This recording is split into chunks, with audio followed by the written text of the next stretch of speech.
Hello YouTube, it is Chris here, and in today's episode, I'm going to show you the Hydralight.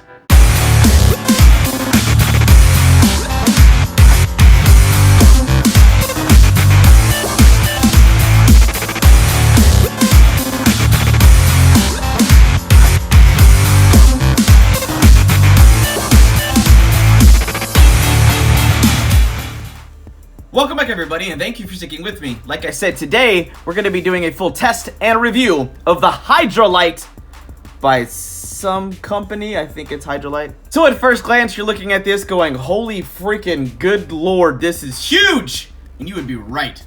This thing is enormous. This is a big flashlight. However, it came with some interesting concepts that actually got me kind of excited. It's designed to run on water.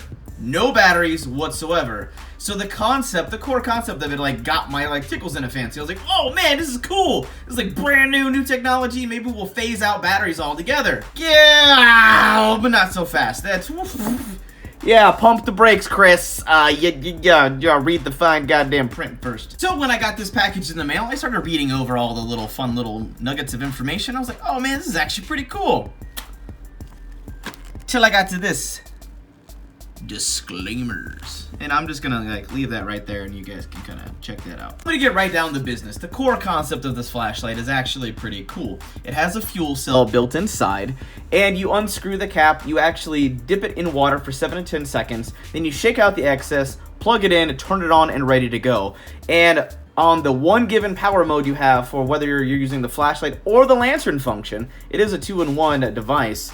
You get 100 continuous hours. So like I said, the concepts and the promise without any detailed labeling sounds pretty cool at first glance. But then, as soon as you hit the power button, yeah, the power's a little underwhelming.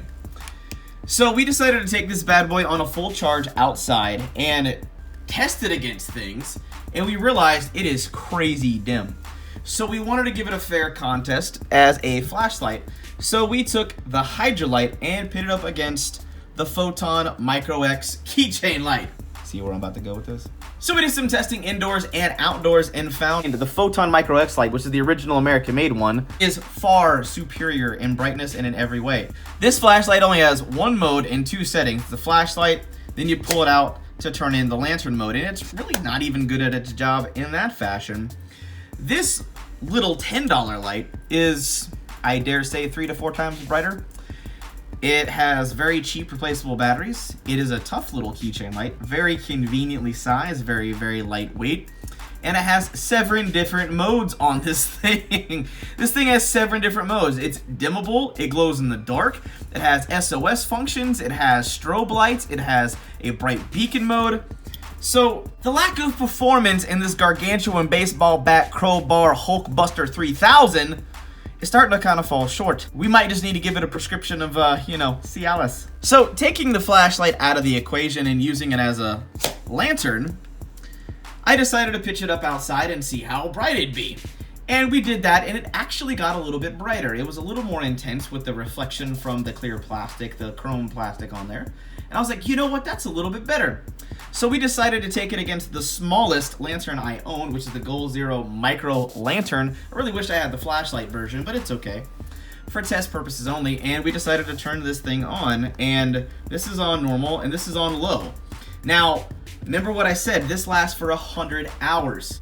On the low setting, this one lasts for 170 hours. So it is USB rechargeable, much smaller, much lighter weight, very similar in price point. I do believe the Goal Zero is cheaper. It's far brighter, far brighter, and lasts almost twice as long.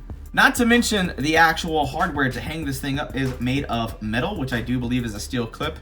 And the clip on this gargantuan Hulkbuster 3000 is made of plastic. And let me tell you, it's definitely not cheap plastic. There is no way that under a single force of my thumb could I break that off. So yeah, going back to this is a brand new product on Amazon. They say it's patent pending. And by the way, it gets worse. So not only is it just this monumental epitome of giant flashlights, it's not very bright. Doesn't do its job very well. The core concept is pretty cool with being water powered. However, it has another fatal flaw. the fuel cell, for anybody who paused that screenshot on the disclaimers, you get the full 100 hours, and once you refill the fuel cell, you get 3, keyword, 3 total charges with that fuel cell before you have to replace that fuel cell or replace the flashlight.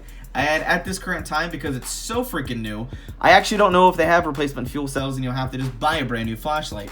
So you get this really pathetic flashlight lantern thing that looks like it belongs beating the crap out of someone in a dark alley versus actually being useful as an illumination tool. Is almost like a disposable camera from the early 90s, and really actually doesn't even as bright of a flash. Yeah, so we're just gonna chuck that crap in the trash.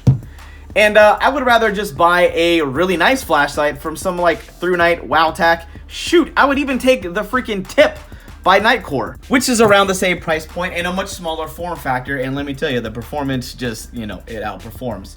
I am starting to wonder if the whole adage, it's not the size of the boat, it's the motion of the ocean, concept actually has a little bit of merit in the world of flashlights. So with all that said, if you're just gonna buy a normal flashlight, I'd rather get the A1 or the A1S from WowTac.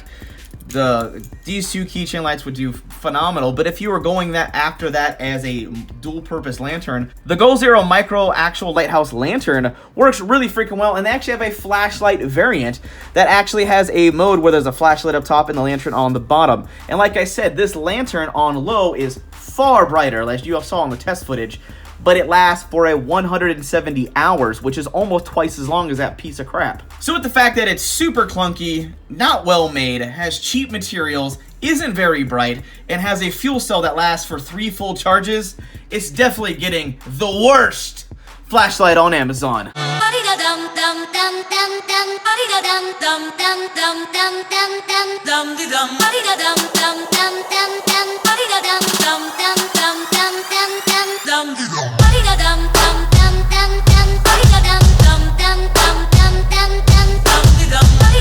However, that is about it for now, and if you enjoyed the full test and review of the Hydralight, give this video a big thumbs up and share this out with your friends and family in your social media networks so we can keep growing, thriving, and making awesome videos for you guys. But that just about it for now. Hope you guys have an absolute wonderful day.